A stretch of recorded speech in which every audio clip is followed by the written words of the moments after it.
were spent cartridges, 420 of those were live rounds. There's 35 spent law enforcement cartridges total in the school. 8 of those were in the hallway, 27 were inside the classroom, 111 where the suspect was killed.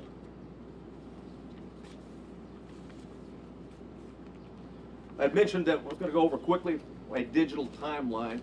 One of the things we talked about early, and I want to correct something that was said early on in the investigation, is that he posted, okay, on Facebook publicly that he was going to kill that he was going to shoot his grandmother, and secondly after that he was going to, that he had shot her, and the third that he was going to go shoot up a school. That did not happen. It was actually on a message. It was a Facebook application, messenger application to somebody else that he had a conversation with.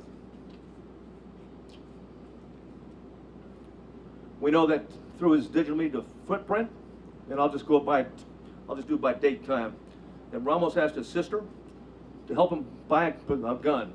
She flatly refused. That was in September of 21. I'll avoid some of these and get to he had Instagram, a 4-group chat,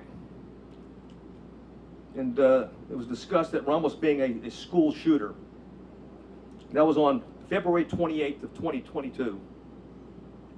On March 1st of 2022, there was an Instagram he had with 4 people. It was a chat. He discussed him buying a gun.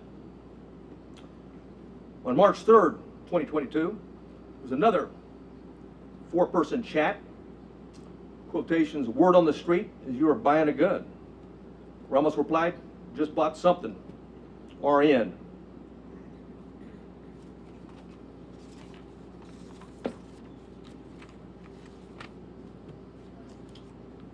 On March 14th, and there's an Instagram posting by the subject, in quotations, 10 more days. A user replied, are you going to shoot up school or something? The subject replied, no, and stop asking dumb questions and you'll see.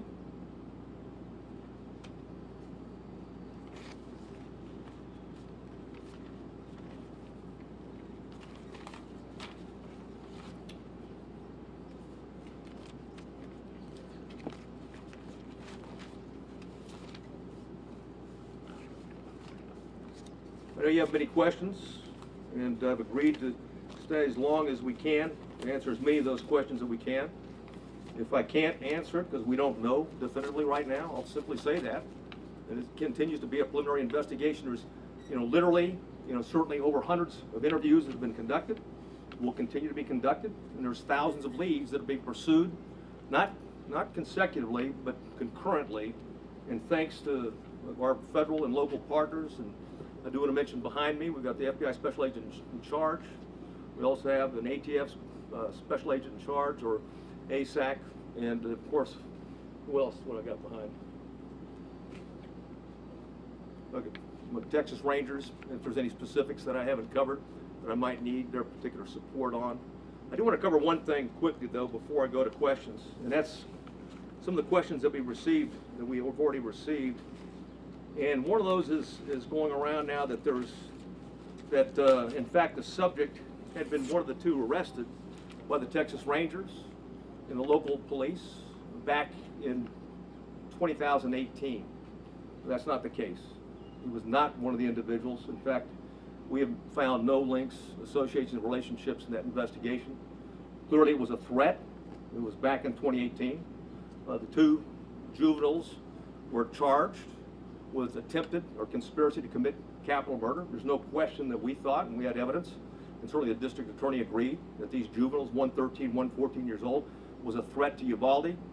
And there was a discussion at that time, even the senior year of the one that was 14 years old, which would make it 2022. However, that was not the subject.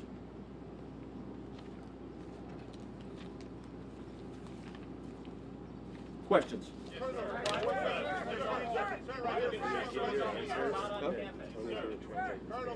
Oh, yeah. Oh, one thing I want to say, one thing I failed to say is that when we're done, we have Tony Pena with us. He's going to translate into Spanish okay, what the answers and the questions are afterwards?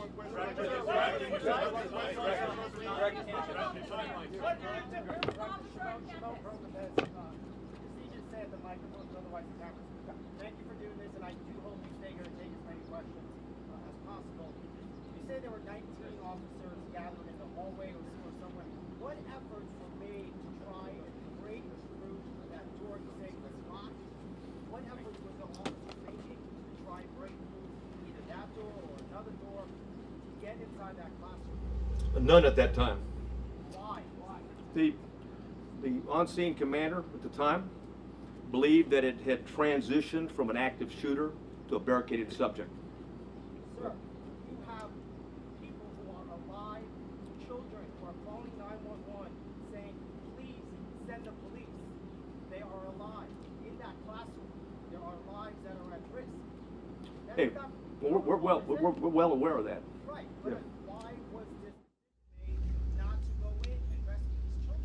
Again, you know, the on-scene commander considered it a barricaded subject and that there was time and there were no more children at risk. Obviously, you know, based upon the information we have, there were children in that classroom that were at risk, and it was in fact still an active shooter situation and not a barricaded subject.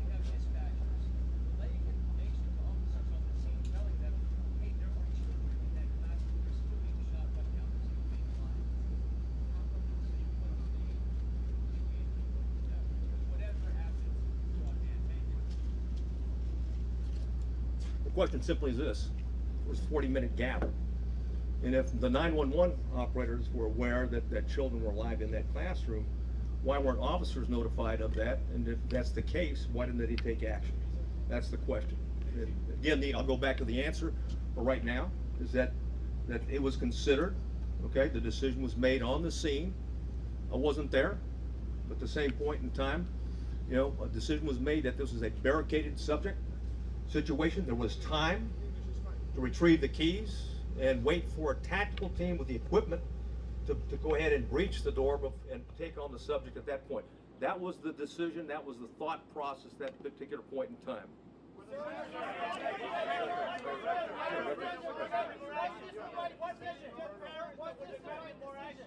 What? What can you tell parents that were here waiting and asking for the police to go in? Is there an apology for them? Yeah, there was 19, like I said, there was 19 officers in there. In fact, there was plenty of officers to do whatever needed to be done, with one exception, is that the incident commander inside believed they needed more equipment and more officers to do a tactical breach at that point. That's why BORTAC was requested on the scene. As soon as they were there, they executed, they searched, or at least a dynamic entry, and went in, and of course, that was not till 12:57. Were the family members tased or gassed in any way? Were the family members tased or gassed? Hey, the benefit, hey, stand by, hey, Were the stand family by. members, Hey, were the stand by, family right? members I tased got or it. gassed Okay, in any hey, way? for the benefit of hindsight, where I'm sitting now, of course it was not the right decision. It was the wrong decision, period. There was no excuse for that. But again, I wasn't there, but I'm just telling you, from what we know, we believe there should have been an entry at that as soon as you can. Hey, when there's an active shooter, the rules change. It's no longer, okay, it's no longer a barricaded subject. We don't have time. You don't worry about outer perimeters. And by the way, Texas embraces active shooter training, active shooter certification, and that doctrine requires officers, we don't care what agency you're from, you don't have to have a leader on the scene. Every officer lines up, stacks up, goes and finds where those rounds are being fired at, and keeps shooting until the subject is dead, period.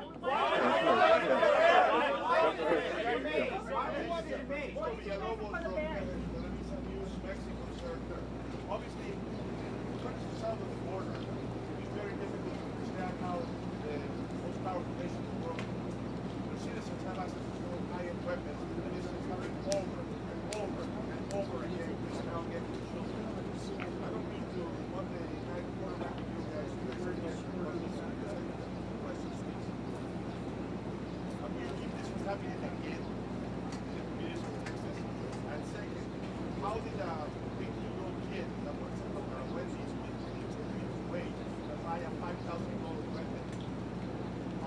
last to use the debit card first, but to your point, it's very expensive, and a debit card is not a credit card. It means he had money in the bank.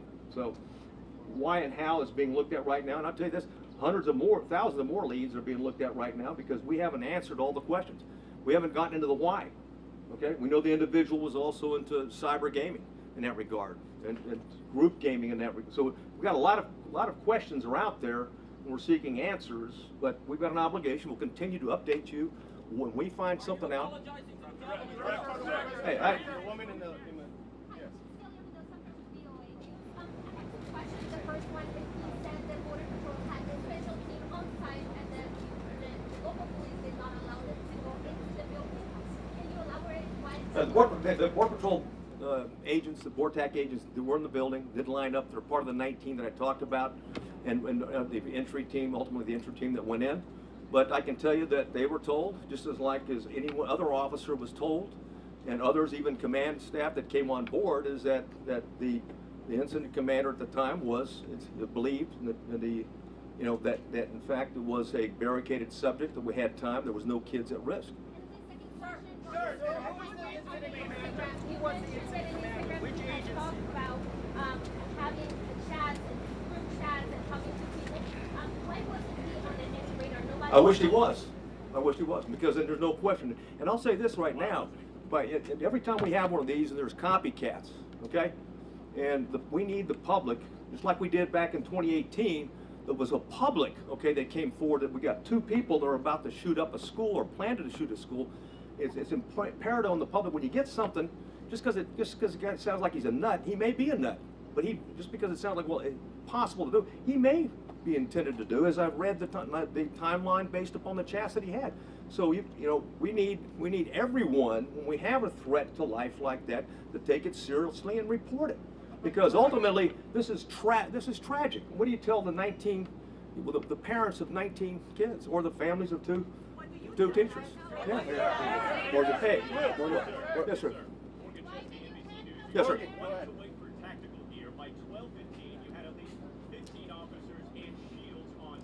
Yeah. Yet you did not reach the door until 12:50. Hey, like I've said it before, is that, well, first of all, when it comes to an active shooter, you don't have to wait on tactical gear.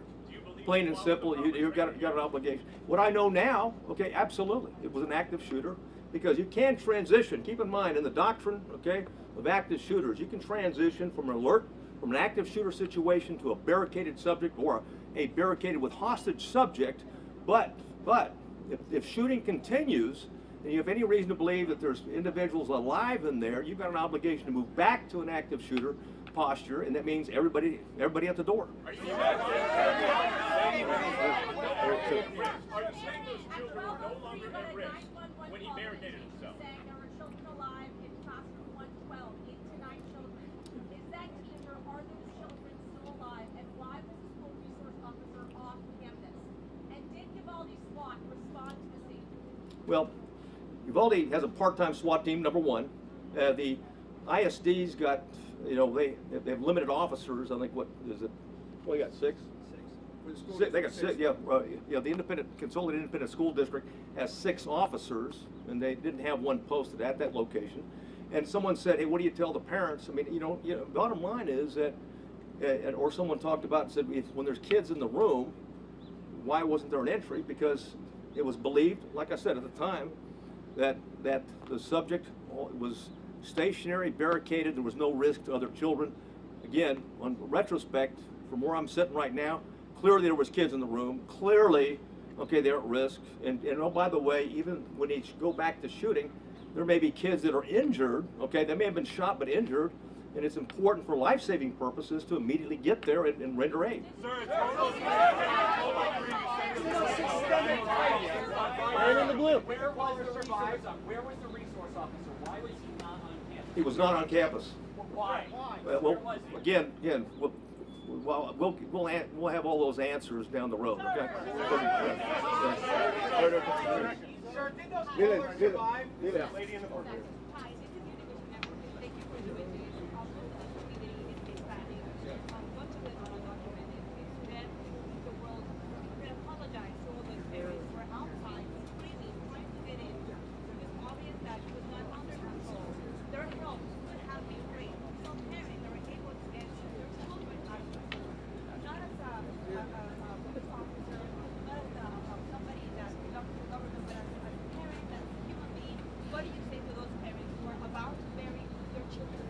first I want to say that the Consolidated Independent School District officers were there early.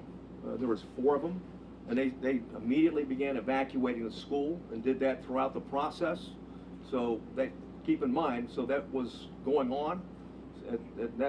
What do I say to the parents? I don't have anything to say to the parents other than what had happened. We're not here to defend what happened. We're here to report the facts so they have the facts. But based on what you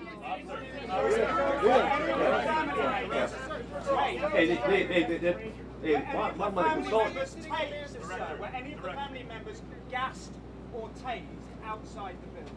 I'm sorry? Oh, I don't have any information on that. Well, one second though. However, we did review of what DPS officers arrived on the scene, what they did, and looked at those instances. You know the parents of the children who died are watching you. And they're Yes. hearing you say that not everything that could possibly have been done as humanly fast as it could be done was done. Are they owed an apology from somebody, incident commander or the police department here? If I thought it would help, I'd apologize. Okay. But let me say this. Let me say this. Hold on. And when you go back to the timeline, again, I want to go back and I'm not defending anything, but you go back to the timeline. There was a barrage. Hundreds of rounds were pumped in 4 minutes. Okay, into those 2 classrooms. Then anything else, any firing afterwards was sporadic, and it was at the door. So the belief is that there may not be anybody living anymore, and that the subject is now trying to keep law enforcement at bay or entice them to come in to suicide by contact. I understand it. I've reported that. Yeah. Don't yell over your colleagues, please. Jack Morpeth from the New York Post. Can I ask 2 questions? First of all, exactly how was the gunman barricaded in the room? Was it just a simple matter of him holding the door behind him? And secondly, why all 1,657 rounds from away out back into that activity? Well, I'll answer the first one, but the why on the second one I don't have. The first one, that each door can lock from the inside, and both doors were locked, okay, from the inside. So the subject, when he went in, he locked the door. He came out one time into the hallway, went back in and locked the door, because at the time that the officers went in, both doors were locked. They got a key from the janitor and used it. You said the first call came in inside the classroom at 12:03 and you breached it at 12:51. How many students died in those 48 minutes? I don't have that answer. We're looking at it right now. Hold on. Good. Yes. Why wasn't this whole place on lockdown? 2, while this may be the most unpopular question here today, what is on your heart? How are you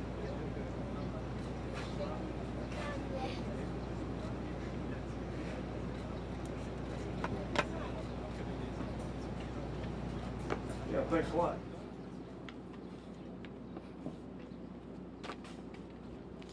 You know, forget how I'm doing. What about the parents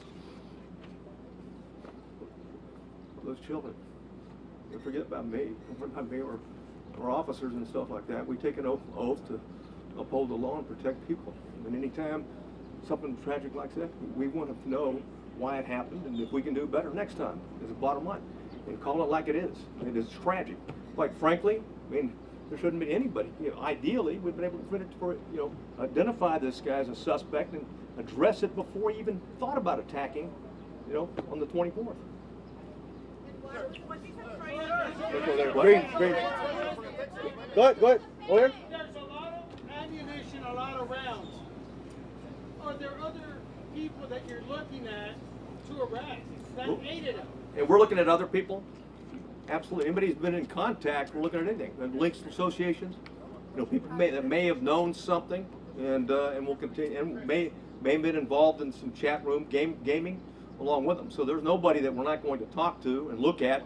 And it's certainly, I can assure you that the district attorney is very proactive and very concerned about this, and that if any evidence that we bring to her that someone was an accomplice or an enabler or didn't do what they should have done, if it's in violation of the law and it meets the probable cause standards. I have no doubt that she'll take care of business just like she did back in 2018 when we had 2 juveniles plot a capital murder at the school. Right there. You had Well- 911 calls at 12:10, 12:13, Yes. 12:16. The shooter wasn't killed until 12:50. Did any of those 911 callers survive? Yes. I can't tell you that with certainty, but more than one survived. How many children got killed? Hey, sorry, what? Could you give us an update on the number of officers injured, their condition, where they are now, and also were there any windows in the classroom building? Yes, the windows at the, I'll go backwards, right over here, I'll move over here. Something shot into these windows right here as he's approaching the door, right? So the children were vulnerable all the time going through. We don't have any reporting of any of the children may be injured but not dead. The way he shot in this particular area, right?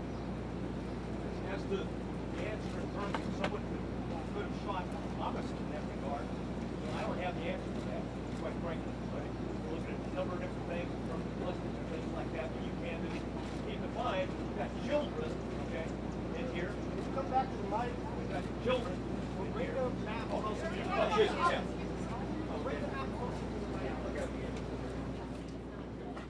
Right.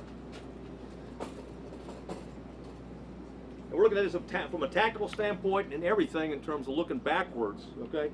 And certainly one of the things is, what was the access at 111 and 112 in that regard? And also, you know, there's other access points as well. Right there. Hold on. Let me say one thing. One thing I didn't point out, okay, is that when we've got him going into these rooms, right here is the Jack and Jill restroom between. So not unlike Santa Fe, the classrooms are separated, but they're really connected. So you can move back and forth between those 2 classrooms. In the green. Yes, sir. Was the incident commander receiving the information coming via the 911 call? And if so, why not? And if so, speak to the level of investigation that you're putting into that very question. Yeah, that question will be answered, but I don't have I'm not going to share the information we have right now, because I don't have the detailed interview right now. Go ahead, sir. Right there. Yeah. Go ahead, Blue. Was a barricade situation. Did any police officers go in and get their own kids while the parents were outside? Not that I'm aware of, no. Right there. Go ahead. Yes, please. How many children called 911, and you know for a fact if any of those children died? I know for 2, for certain did, and those 2 did not die. And why was that propped open door still propped open even after the incident was occurring with shots being fired at the funeral home? Bottom line is, we reported what happened. Is that back door was propped open. It wasn't supposed to be propped open. It was supposed to be locked. And certainly the teacher that went back for her cell phone, it propped it open again. So that was an access point that the subject used. Do you believe that the teacher is an Right there. Go ahead, Blue. Go ahead. Hold on. You have said in hindsight mistakes were made. A Democratic congressman is now calling for the FBI to investigate the response here. Yeah. Is going to be held accountable? Well, first of all, we welcome the FBI. There's a reason why there's the FBI special agent in charge behind me right now. They play a vital role. And again, this is about finding facts and reporting facts as quick as we can. It's not about trying to defend, or it's not about trying to assess or even be hypercritical. It's about the facts and sharing whatever we learn on the facts as quick as we can and be as transparent as we can. You know, okay, the media, but more importantly, the parents and the public and the citizens of Uvalde and Texas. Go ahead, Blue. Go ahead. Hold on. Sir, hold on. Sir, who was the incident commander and has that The chief of police of the Consolidated Independent School District is the incident commander. and has that person It's his school, he's the chief of police, okay? Is he on scene? Hey, again, I'm not going to discuss disciplinary. There's an ongoing criminal investigation. There's ongoing criminal investigation. Is that teacher being investigated and working with? Again, I'm not going to get into that. Wait a minute. Matt, go ahead. Yeah, man.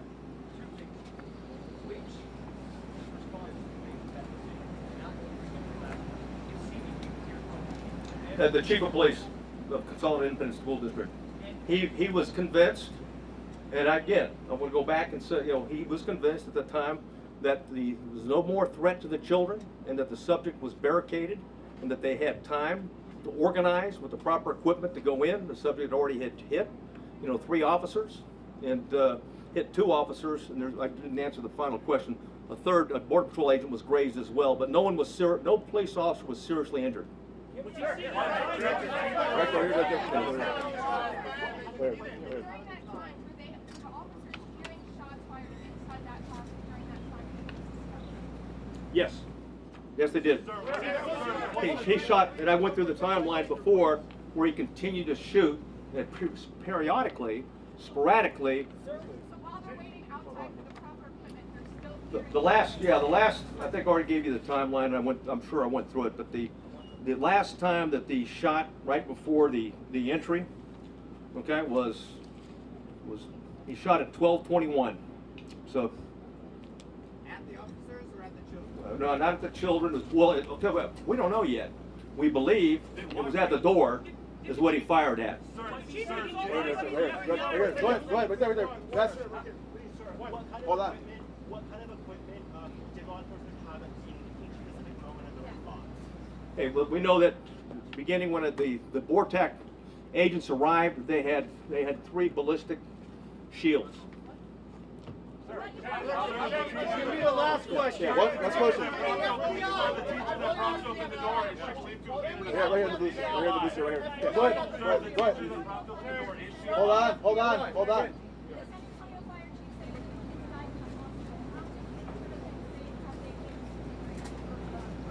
I don't know. Tell me go. You good. No, that's fine. You good? Yeah, I'm going. Let's answer the question. What do you think you should have done that you didn't? I've already said that. I've already said. First of all, hey, Texas embraces and teaches, okay, the active shooter doctrine. The active shooter doctrine, as long as there's kids and as long as there's someone's firing, you go to the gun, you find them, you neutralize them, period. And there's only, there are some nuances with transition to a barricaded subject, and also transitioning to a hostage situation. And of course, the decision at the scene was that this is still a barricaded subject that did not go back to an active shooter situation. Go ahead. Yeah. Where is the police chief and why is he here to take our questions? Well, because I'm here to address the latest timeline and facts that we know. You're certainly welcome to reach out to them. I'd like to ask the FBI a question. I defer to. Do you want to get the question? Okay, hold on. All right, then the FBI is fine. How many children were pulled out? Hold on, sir. Hold on. Sir, you've now been on the scene for several days. Or 2 things. So what exactly is your role in this investigation? And hearing all this, given that the FBI goes through lengthy efforts to study active shooter situations like this, do you think this is something that requires an independent investigation by whether a federal agency, by you guys, or someone else? Thank you for the question. So my name is Oliver Rich. I'm the special agent in charge of the San Antonio division. First, I want to say I understand there are a lot of questions and there's a lot of frustration in the public, and our heart goes out to the families and the victims in this tragedy. I will say our role here remains the same. We are here to assist in this investigation, to provide the support to the community to the best of our ability. We've had 200 people here for over 4 days. We have people working all across the country to support this community and to support this investigation. We are continuing in that vein. We have victim specialists here working with people in the community, and we will continue to do that. If the facts bear out that there is a federal nexus, then the FBI will conduct an appropriate investigation at that time. But for now, we continue in this. to support the Texas Rangers. Is that something you guys would investigate? Okay, sir, are you gonna ask? How many more questions? Two more questions. Sorry, two more questions. The guy in purple. Okay. Yes. Uvalde Police Department, Uvalde Police Department posted in February 2020 that they familiarized themselves with the school and they did the training to do just what they were supposed to do. How come they were not in lead, or their commanding officer was not in lead when they were familiarized with this training, and they should have done when they were posting on Facebook they were doing? Who dropped the ball? Yeah, I don't have the answer to that question. Hey, last question. Where's the question? Where's the question? Yeah. What? President Biden will be here on Sunday. Your thoughts on that? Do you have a message for the president? Yeah, welcome here. Welcome to Texas. This community's been hit hard, and I think it's noble that the president's going to be here to recognize the pain and suffering that this community is going through. And I think that's what leadership is. That's why Governor Abbott's here. That's why Lieutenant Governor, leaders go to where the problem is. And right now, the problem is in Uvalde, Texas.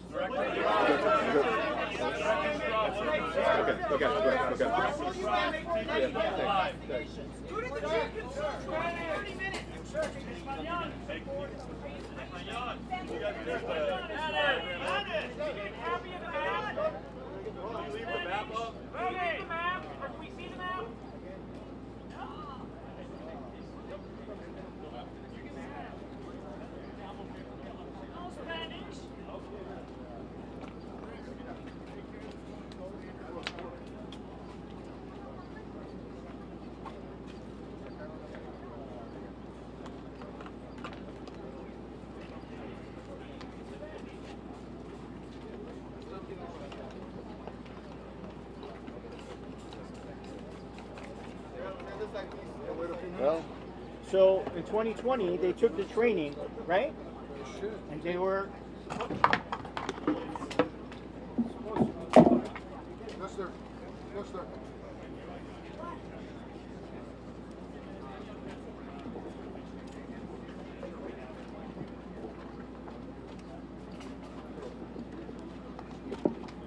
Go to the right. Yes, sir. Yes, sir. Follow me. Follow me.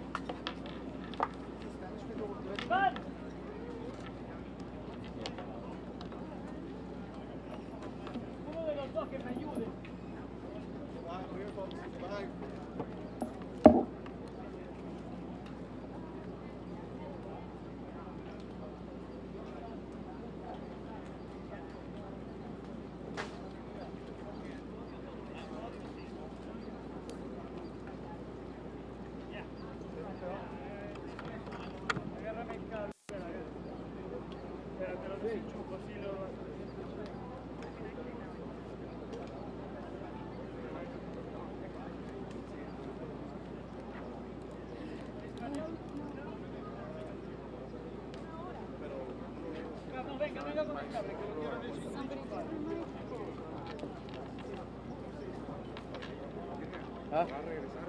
Sí. Sí, sí, voy a ponerlo bien, me lo boté. Tu estrellita. ¿Qué lo voy a poner? No pones. No. La otra caja creo que quedó todo. Lo agarraste el mío. Sí. Ah, el átomo, güey. Ya dije, Mao, que sí trajo el lector. Ah, sí. Sí, Mao, güey. Perfecto. Hombre, de español que quitan el speaker, que nos dejen de una vez aquí, ¿verdad? Es porque el micrófono no verga. Sí, por eso, porque quitan el micrófono. I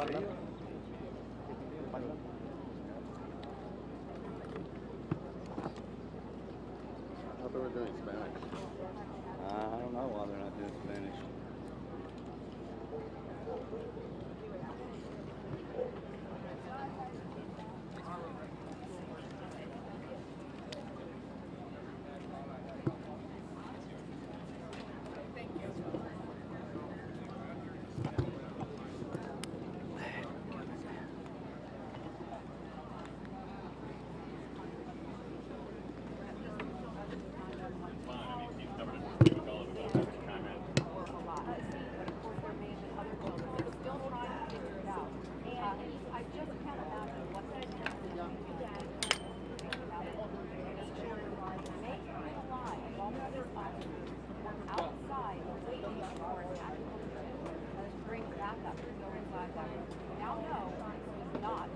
protocol, not what they used to be done.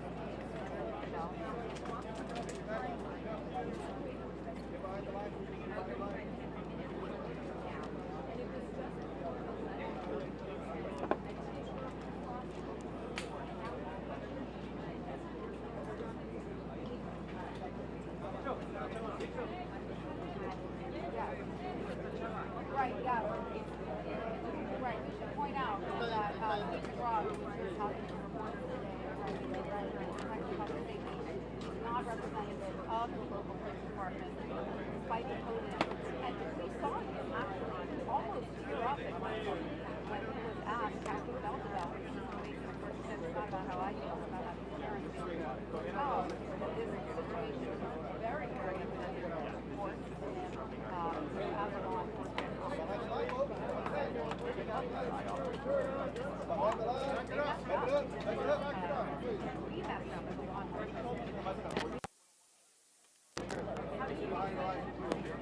Yeah, Paco. One on one.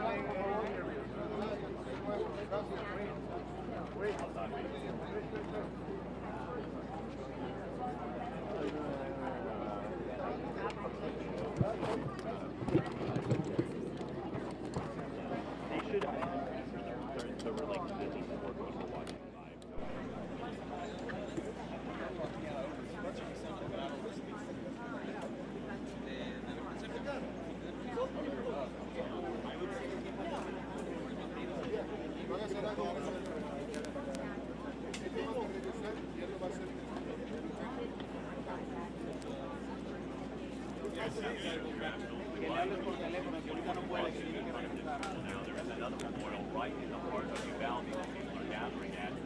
Hearing the updates today, if they are true, as we had some facts corrected yesterday, will make this community even more updated because you heard that gap, that direct from DPS, level 3, they intervened. 12 shields arrived. As many as 19 officers shot with shields, and yet they did not reach that door until 12:50. I also want to point out, that we've been talking about potential red flags that were raised regarding this 18-year-old gunman prior to this crime, and we're learning a little bit more about some warnings that may not have risen to the level of law enforcement notice, but certainly existed that we heard about today. That going back to September of last year when we're told this gunman asked his sister help to buy a gun. He would have had to ask that idea because he still would have been 17 at this point in time, not 18. She said no. And then we're hearing more about this online messaging that took place. We had already heard that there were some Facebook posts that has now been corrected to Facebook messages on the day of the shooting saying, I'm going to shoot my grandmother, I shot my grandmother, I'm going to shoot a school. Although he did not mention Robb Elementary by name at that time. But prior to this, Peter, we're hearing about communication on one of those online chat rooms in these places in the dark corners of the internet where this is particularly discussed and planned out ahead of time.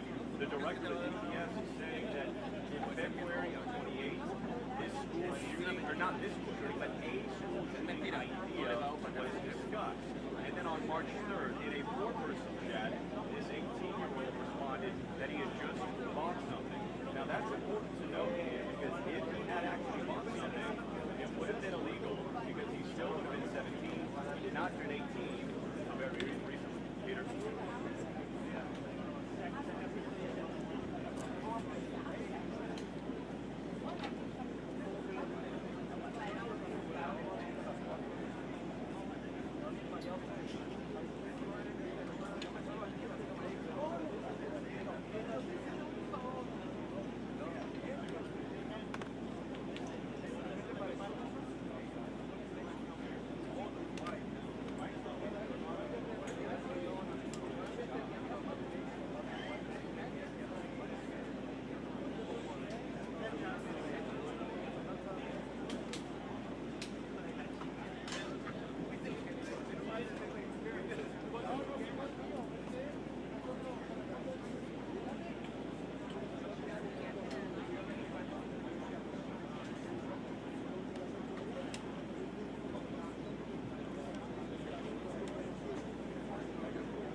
I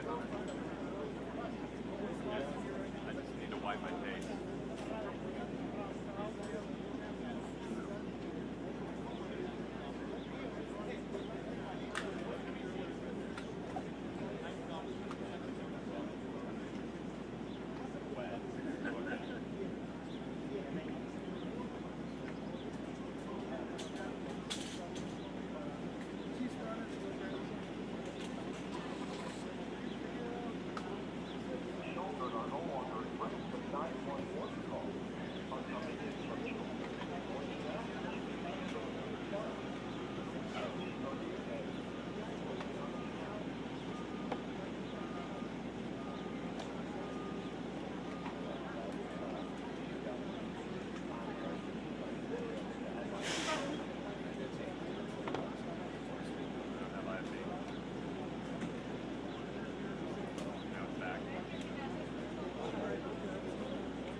Let's leave both of these boxes here and I'll just see what we can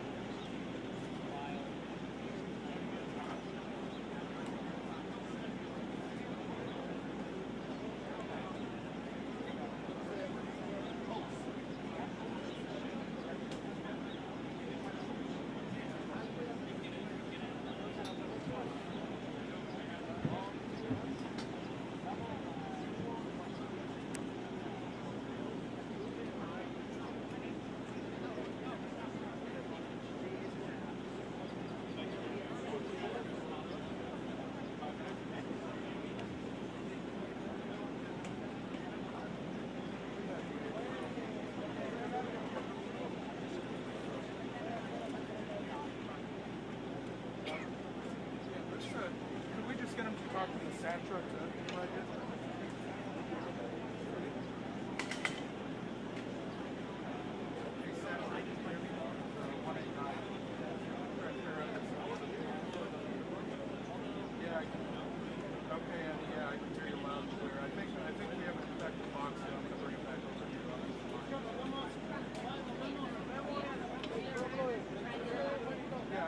Let me try your guys' box one more time, okay?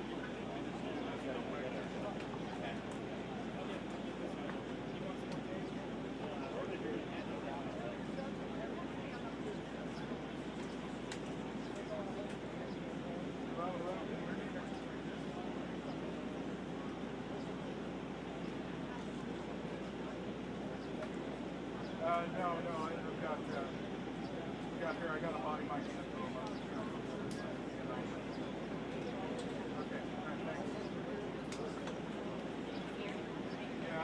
I don't know what's going on. I'm going to go with my box because this thing is a little bit, the knob on that's a little bit